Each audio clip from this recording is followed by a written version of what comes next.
और इन दोनों चीजों को कराने से गो हत्या होती रहे, जीव हत्या होती रहे, बच्चों की हत्या होती रहे, माने क्या है, हिंसा बढ़ती रहे। और जितनी जितनी हिंसा बढ़ती जाएगी तो उतनी उतनी अहिंसा के सिद्धांत से हम दूरी बनाते चले जाएंगे। और एक दिन अगर अहिंसा का सिद्धांत ही हमने छोड़ दिया तो भारतीय संस्कृति का तो सत्यानाश हो ही गया। फिर इस्लामी संस्कृति और भारतीय संस्कृति में क्या फर्क है? फिर इस्लामी के साथ साथ क्रिश्चियन संस्कृति और भारतीय संस्कृति में क्या फर्क? यही तो फर्क है जो सबसे बड़ा है कि हम अहिंसा में मानते हैं, वो हिंसा में मानते हैं। हम जीव जगत के कल्याण की बात करते हैं, वो सिर्फ मनुष्य जगत के कल्याण की बात करते हैं। तो षड्यंत्र क्या है? षड्यंत्र ये है कि इस भारतीय संस्कृति का सत्यानाश करो, इसका खात्मा करो। और ये षड्यंत्र 1000 साल से चल रहा है। महमूद गजनवी ने एक तरीके से चलाया, अंग्रेजों ने इसको दूसरे तरीके से चलाया, और अब हमारी सरकार इसको एक तीसरे तरीके से चलाए। और अगर हमको ये समझ में आ जाए कि ये षड्यंत्र किन किन तरीकों से चलाया जा रहा है, तब इससे लड़ने की बात भी समझ में आने लगी। तो सबसे बड़ी बात जो समझ में आ रही है कि ये भारतीय संस्कृति को बर्बाद करने के लिए किया जाने वाला षड्यंत्र है। उनका इंटरेस्ट क्या है भारतीय संस्कृति को बर्बाद करने का? वो चाहते हैं कि पूरी दुनिया ईसाई हो जाए। अभी 2 साल पहले पोप ने एक भाषण दिया था श्रीलंका में, तो उसमें उसने कहा कि 21वीं शताब्दी में हमारा सपना है कि सारी दुनिया में ईसाईयत का झंडा फहराया जाए। ये उनका सपना। तो उसी सपने के आधार पर वो काम करते, उसी सपने के आधार पर वो सारी प्लानिंग करते। तो अगर उनकी ये कल्पना है और उनका सपना है कि पूरी दुनिया में ईसाईयत का झंडा फहराया जाए, तो इसका माने बिल्कुल स्पष्ट है कि ईसाईयत के अलावा दूसरी कोई संस्कृति बचे नहीं पूरी दुनिया में। और अगर है दूसरी संस्कृतियां तो उनको नाश करो, उनका सत्यानाश करो। तो उसके लिए तरह तरह के तरीके अपनाओ। उनमें से ये कुछ तरीके अपनाए जा रहे हैं। भारतीय संस्कृति के जो जिंदा मूल्य है, उन्हीं को नष्ट करने की लगातार साजिश पिछले कई वर्षों से चल रही है। भारतीय संस्कृति का जो सबसे गहरा मूल्य मेरे समझ में आया है पिछले 10 वर्षों में, वो अहिंसा का और बहुत सनातन और बहुत सनातन है। क्यों सनातन है? मैंने मेरे बचपन से सीखा इसको। मेरी माँ को मैंने कई बार देखा, जब वो झाड़ू लगाती थी घर की सफाई करने के लिए, तो वो इसका ध्यान रखती थी कि कोई चींटी झाड़ू के नीचे ना आए।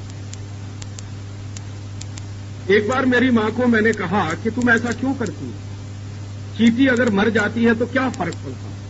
तो उसने कहा पाप लगता। मैंने फिर मेरी माँ से इससे ज्यादा पूछने की कोशिश की कि ये पाप क्या होता है, पुण्य क्या होता है। तो उसकी जितनी समझ थी उसने मुझे बताया। लेकिन आज मेरी समझ जो बनी है तो कुछ इस तरह की है कि चींटी को हम इसलिए नहीं मारते कि पाप लगता है। उससे भी गहरी एक दूसरी बात है। हम सब हिंदू लोग पुनर्जन्म में विश्वास करते हैं। मैंने हिंदुस्तान पूरा देखा, और हिंदुस्तान में रहने वाले जो भी लोग हैं, जो भारतीय संस्कृति को मानते हैं, जो सनातनता में विश्वास करते हैं, मैंने उनसे एक ही बात पूछी है कि आप मुझे कोई एक ऐसा मूल्य बताओ जो कहीं विदेश में माना नहीं जाता। तो जो पढ़े लिखे लोग हैं, जो समझते हैं विदेश को और भारत को, वो कहते हैं कि राजीव भाई, पुनर्जन्म किसी दूसरे देश में नहीं माना जाता। अमेरिका में और यूरोप में पुनर्जन्म नहीं मानते। माने ये क्रिश्चियनिटी और इस्लाम में पुनर्जन्म की कल्पना नहीं है। ये जो क्रिश्चियन धर्म है और ये जो इस्लाम धर्म है, इन दोनों धर्मों में पुनर्जन्म की कोई कल्पना नहीं है। दुनिया में एक ही धर्म है, हिंदू धर्म, जिसमें पुनर्जन्म की कल्पना, और एक जन्म की नहीं, करोड़ों करोड़ों जन्म की कल्पना। तो हम चूंकि पुनर्जन्म की कल्पना में विश्वास करते हैं, इसका अर्थ क्या हुआ? इसका अर्थ यह हुआ कि हमें मालूम है कि आज हम मनुष्य हैं, कल चींटी भी हो सकते हैं, परसों बिल्ली भी हो सकते हैं, सांप भी हो सकते हैं, केचुआ भी हो सकते हैं, कुछ भी हो सकते हैं। ईश्वर ने हमको ये मनुष्य जन्म दिया, हमारा सद्भाग्य। लेकिन योनियां तो बहुत सारी हैं, करोड़ों योनियां हैं।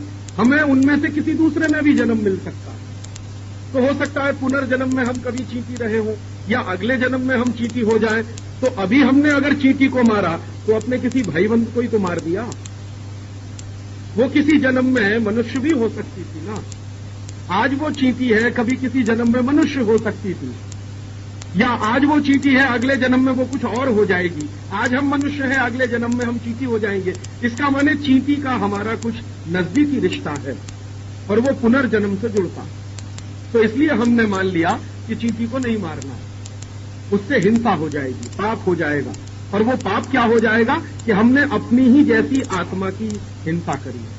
और हम तो ये मानने वाले हैं ना कि चींटी में भी आत्मा है, हम में भी आत्मा है।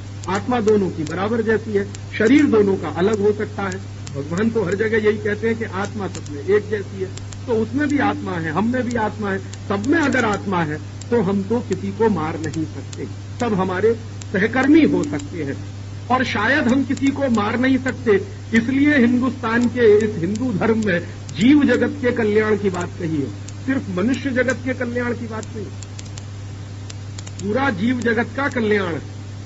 हम कहते हैं ना जीव जगत का कल्याण हो, मेरे सिर्फ अकेले का नहीं, चींटी का भी कल्याण हो, हाथी का भी कल्याण हो, शेर का भी कल्याण हो, सर्प का भी कल्याण हो, कछुए का भी हो जाए। तो जीव जगत में जितने हजारों लाखों करोड़ों प्राणी हैं सबका कल्याण हो, क्योंकि सब हमारे ही जैसे हैं। तो सबका कल्याण हो, सब हमारे ही जैसे हैं, तो हम तो किसी की हिंसा नहीं कर सकते, हम तो किसी को मार नहीं सकते। इसलिए ये अहिंसा का तत्व भारतीय संस्कृति में सबसे प्रधान तत्व है।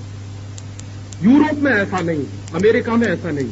मैंने यूरोप भी देखा है, अमेरिका भी देखा, 2-3 वर्ष में रहा भी हो वहां। मैंने वहां के लोगों को भयंकर हिंसा करते हुए देखा, क्योंकि उनके मन में इस बात की कोई कल्पना नहीं है कि तुमको ये जन्म मिला है तो अगला जन्म भी मिलने वाला है। यहां जो धर्म सिखाया जाता है, जैसे इस्लाम और क्रिश्चियनिटी, उन दोनों धर्मों में उनको ये सिखाया जाता है कि कल्याण हो मनुष्य जगत का, जीव जगत का नहीं। और उसकी व्यवस्था में मनुष्य को प्रधान माना जाता, बाकी जीव जगत उसमें गौण हो जाता।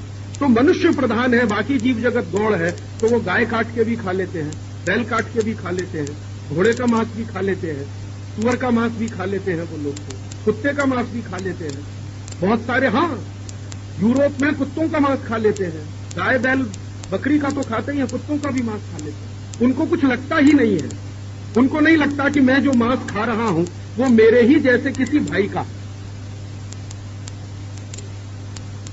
परेशान मत होइए, वो आपको कोई नुकसान नहीं करेगा।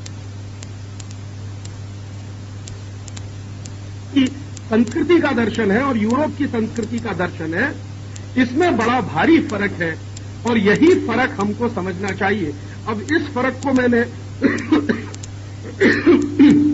बताने की इसलिए कोशिश की कि अब मैं जो मूल विषय पर आ रहा हूं, गर्भपात पर या गो हत्या के सवाल पर, वो यहां से जुड़ता कि हमारे यहां गो हत्या क्यों नहीं हो सकती, यूरोप में क्यों हो सकती है। क्योंकि हमने तो माना है कि गाय में भी आत्मा है, हम में भी आत्मा है, इसलिए तो हम उसको मार नहीं सकते। यूरोप ने तो माना ही नहीं है कि जानवरों में भी आत्मा होती है। वो तो कहते हैं जानवर तो ये सब हमारे लिए होते हैं, मनुष्य इनको काटकर भी खा सकता है, मनुष्य इनसे काम भी ले सकता है। तो इस्लाम ने ये सिखाया, ईसाइयत ने ये सिखाया, हमारे हिंदू धर्म ने हमको कुछ दूसरी बात सिखाई। जैसी बात उनको सिखाई गई वैसा उन्होंने आचरण करना शुरू कर दिया और उस आचरण के तहत लाखों लाखों गाय मारकर कत्ल किया जाता है। हॉलैंड में गाय का मांस खाया जाता है, ब्रिटेन में भी गाय का मांस खाया जाता है। और उन लोगों ने जो गाय का मांस खाने की लत डाली है, उस लत को पूरा करने के लिए फिर गाय का उत्पादन भी किया जाता है, उसी तरह से जैसे गेहूं का उत्पादन किया जाता है। तो उनको गाय ऐसी चाहिए जिसमें मांस ज्यादा हो, क्योंकि खाना है ना उसको, तो बड़ी गाय बनाना शुरू कर दिया। देखते हैं ना आप, डच गाय आपने देखी होंगी, ब्रिटेन की गाय देखी होंगी, या होलिस्टियन गाय की जो आप कल्पना करते हैं, वो हमारी गऊ जैसी तो नहीं है ना, उससे बहुत अलग है। तो इसलिए उसको इतना बड़ा किया बायोटेक्नोलॉजी का इस्तेमाल करके कि ज्यादा मांस पैदा हो जाए, क्योंकि वो खाना है ना उसको, हम तो नहीं कर सकते ना, हमारे लिए तो वो पूज्य है, तो हमारे लिए उसके मांस का तो कोई महत्व ही नहीं है। तो ये चिंतन में नहीं आया हमारे, उनके चिंतन में लगातार यही आता। और फिर दुर्भाग्य हम सबका क्या हुआ कि जो गाय का मांस खाने वाले हैं वो हिंदुस्तान में आ गए 16वीं-17वीं शताब्दी में। डच लोग हिंदुस्तान में आ गए, पुर्तगाली हिंदुस्तान में आ गए, स्पेनिश लोग हिंदुस्तान में आ गए, अंग्रेज हिंदुस्तान में आ गए। तो वो जो कुछ विकृति उनके समाज में थी उसको साथ लेकर